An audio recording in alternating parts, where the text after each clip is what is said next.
At the time of recording, the Premier League is currently the most watched league in the world, and Bundesliga is only second in the world, which makes you wonder what would happen if all the great players who played in the Bundesliga stayed in the Bundesliga. Let's get into that. Take me to that peaceful wonderland. Hey guys, Ben here, that is FY Dublin, and of course, if you're enjoying the content I'm pushing out lately, please hit that subscribe button to watch more, like all of the good things. I am trying to make good quality videos lately, so tell me what you think about my videos lately. I'm enjoying making them. Okay? Now, of course, let's start off with goalkeeper. Has to be Leno. We, of course, got him from, or we didn't get him, Arsenal got him from Bayer Leverkusen, obviously. Yeah, played for Stuttgart before that, and really just proved himself once he moved to Leverkusen, and did move last summer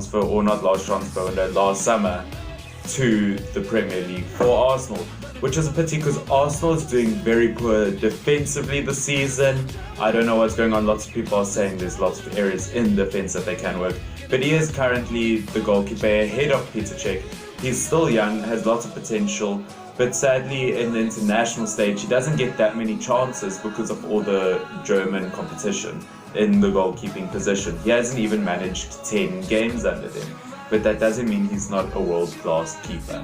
Okay, now I've got 4 centre-backs in front of them just purely because I found the 4 best defenders happen to all be centre-backs. Okay, so it starts off with Socrates, obviously got him from Borussia Dortmund, also at Arsenal, also struggling there, but he is a very strong, well put together, of course, probably the best Greek player at the moment, very strong physical player, very aggressive, and shows that in his football, very professional. Okay, he would be next to Rudiger. Rudiger was in the Borussia Dortmund academy when he was younger, but he was bought for Chelsea from Roma, but before that he did play for Stuttgart, so that was the German team he played for then, the Bundesliga team he played for then, where he was very good. He has really shown himself as a young defender, very good. Did win in the Confederation Cup for Germany a while back, and has won an FA Cup and was the man of the match in that FA Cup. Okay, and of course lots of these players in these teams, it's not a direct buy from a Bundesliga team to the Premier League, but lots of them are also teams, they could have been at another team before that, as long as they played for Bundesliga but are now in the Premier. Okay, next would be Christensen, Munchengladbach, has won Young Player of the Year for Munchengladbach, for Denmark, and for, of course, Chelsea. And by the way, that brings to mind the fact that I have made a great Scandinavian team, all the best Scandinavian players out at the moment, so give that a watch, link in the description below.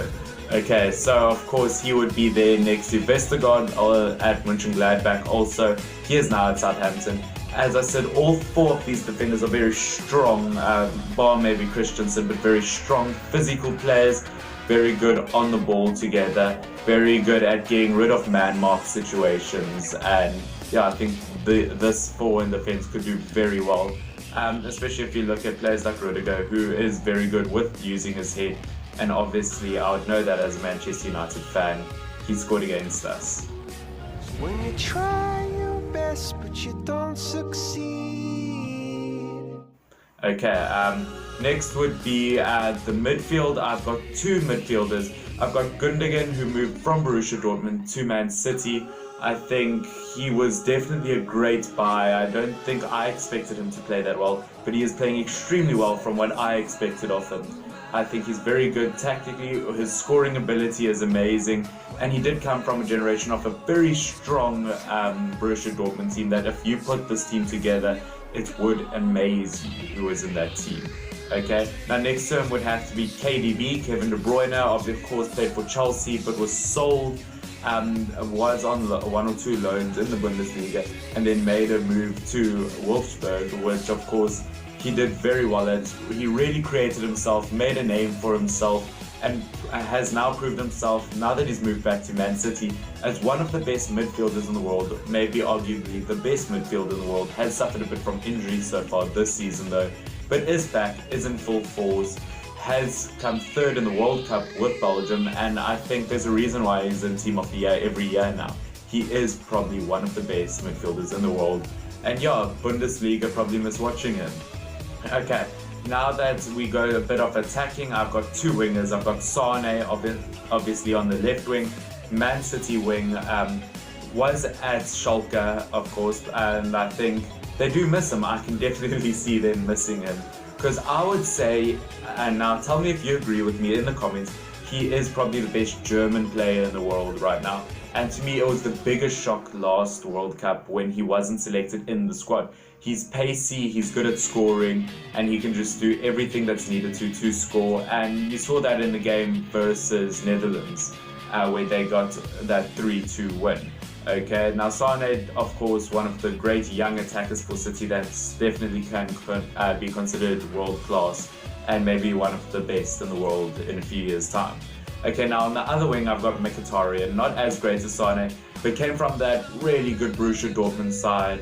Of course, I think the best player for Armenia right now, his national side, which I don't think is that hard of a job, to be honest, but still, he's a very good player, very well put together. Played at Manchester United, obviously after Borussia Dortmund, that's where we did buy him from. And then we made that swap deal with Sanchez, and now Sanchez is with us from Arsenal. Mkhitaryan's there, and he's doing a lot better than what Sanchez is doing at Manchester United.